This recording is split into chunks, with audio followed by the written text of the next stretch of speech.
I'll buy that one, Minley said, as she pointed at the fiery orange fish with the black eyes and fin that had caught her eye.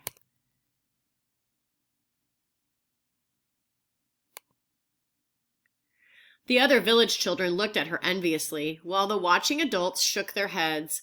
Min Lee, one neighbor said, don't believe his impossible talk.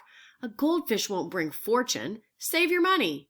But Min Lee was not discouraged, and she held out her copper coins to the goldfish man. He looked at her and smiled. Then he took one coin, picked up the fishbowl, and gave it to her. May it bring you great fortune, he said, and with a small bow to the villagers, he wheeled out of the village. In moments, he disappeared from view into the shadow of Fruitless Mountain, and if it wasn't for the goldfish Min Lee had in her hands, all would have thought he was a dream. Chapter 3. But the goldfish was real, and when her parents returned from the fields for dinner, they were not happy to learn that Min Lee had spent her money on it. How could you spend your money on that, Ma said, slapping the rice bowls on the table. On something so useless. And we will have to feed it. There is barely enough rice for us as it is. I will share my rice with it, Min Lee said quickly. The goldfish man said that it will bring fortune to our house. Fortune, Ma said. You spent half the money in our house. Now, wife, Ba said, sitting quietly, it was Min Lee's money. It was hers to do with as she wished. Money must be used sometime. What use is money in a bowl?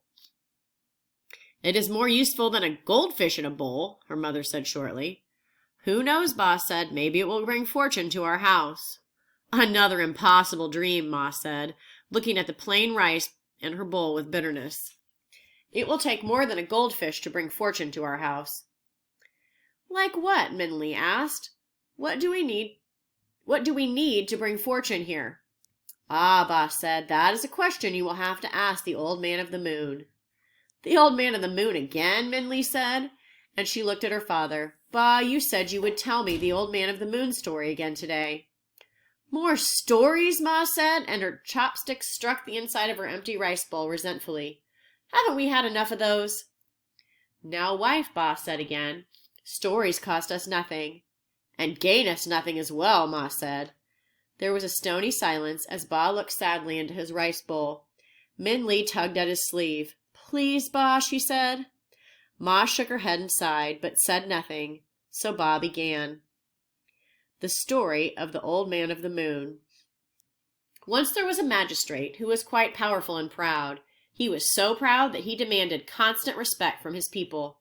Whenever he made a trip out of the city, no matter what time of day or night, people were to leave their homes, get on their knees, and make deep bows as he passed, or else face the brutal punishment of his soldiers.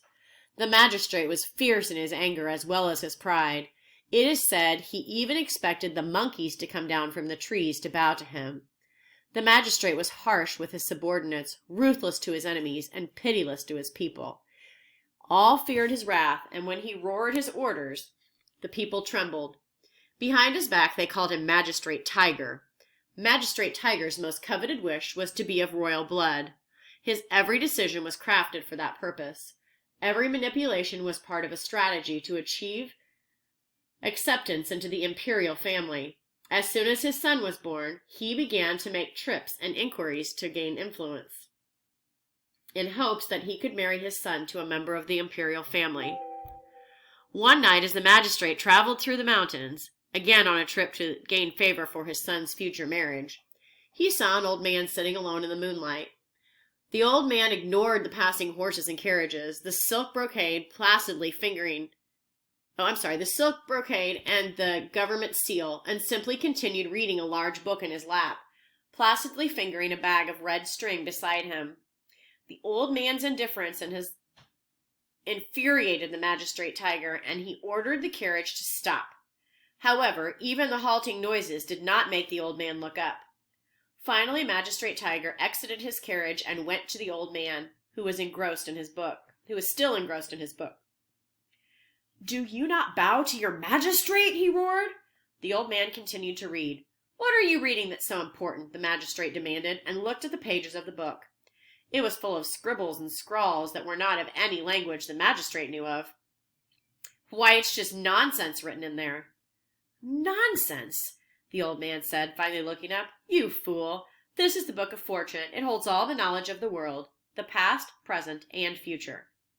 The magistrate looked again at the marks on the page. "I cannot read it," he said. "Of course not," the man said, "but I, the old man of the moon, guardian of the Book of Fortune, can read it. And with it I can answer any question in the world." "You can answer any question in the world?" the magistrate scoffed. "Very well. Who will my son marry when he is of age?" The old man of the moon flipped the pages of the book. He said to himself. "Yes, here it is. Your son's future wife is now the 2-year-old daughter of a grocer in the next village." "The daughter of a grocer?" the magistrate spat. "Yes," the old man of the moon continued. "Right now she is wrapped in a blue blanket embroidered with white rabbits, sitting on the lap of her blind grandmother in front of her house." "No," the magistrate said, "I won't allow it." "It's true," the old man said. "They are destined to be husband and wife. I myself tied the red cord that binds them." "What red cord?" the magistrate tiger demanded. "Do you know nothing? I tie together everyone who meets with these red threads." The old man sighed, holding up his bag full of red string. "When you were born, I tied your ankle to your wife's ankle with a red thread. As you both grew older, the line became shorter until you eventually met. All the people you've met in your life have been brought to you by the red cords I tied. I must have forgotten to tie the end of one of the lines, which is why you are meeting me now. I won't do that again." "I don't believe you," the magistrate said. "Believe or don't believe," the old man said, standing up and putting the book on his back. "We have reached the end of our thread, and I will now leave." The magistrate stared in dumbfounded silence as the old man of the moon walked away up the mountain. "Crazy old man," the magistrate said finally. "What a waste of my time." The magistrate returned to his carriage and continued on. But as they drove through the next village, he saw an old blind woman holding a baby girl in front of a house. The girl was wrapped in a blue blanket embroidered with white rabbits, just as the old man of the moon had said. Magistrate Tiger burned with anger. "I will not let my son marry a grocer's daughter," he vowed. So after he arrived at his guest house, the magistrate secretly ordered one of his servants to return to the grocer's home and stab the girl with a knife. "That will take care of her," he thought to himself. Many years later, Magistrate Tiger had his dream fulfilled. He was finally able to obtain a match for his son with one of the emperor's many granddaughters, and his son would inherit the rule of a remote city. On the wedding day, Magistrate Tiger bragged to his son about how he had arranged the marriage and outwitted the old man of the moon. The son, who was not like his father, said nothing, but after the wedding ceremony sent a trusted servant to find the grocer's family to make amends. In the meantime, he became acquainted with his bride and was happy to find that both were pleased with each other. He found his new wife beautiful, the only oddity about her being that she always wore a delicate flower on her forehead. "Dear wife," he said, "why do you always wear that flower? Even to sleep, you never remove it." "It's to hide my scar," she said, touching her forehead in embarrassment. "When I was a child no older than 2, a strange man stabbed me with a knife. I survived, but I still have this scar." And at that moment, the trusted servant came rushing in. "Master," he said, "I made the inquiries you asked for. In a flood many years ago, the grocer's family perished, except for the daughter. The king of the city, the emperor's 9th son, then adopted the daughter and raised her as his own. And that daughter is your wife." "So the old man of the moon was right," Minli said. "Of course he was," Ba replied. "The old man of the moon knows everything and can answer any question you ask." "I should ask him how to bring fortune to our house," Minli said. "He would know. I'll ask him. Where do I find him?" "They say he lives on top of Never-Ending Mountain," Ba said, "but no one I have ever spoken to knows where that is." "Maybe we can find out," Minli said. "Oh, Minli," Ma said impatiently, "bringing fortune to our house? Making fruitless mountain bloom? You're always wishing to do impossible things. Stop believing stories and stop wasting your time." "Stories are not a waste of time," Ba said.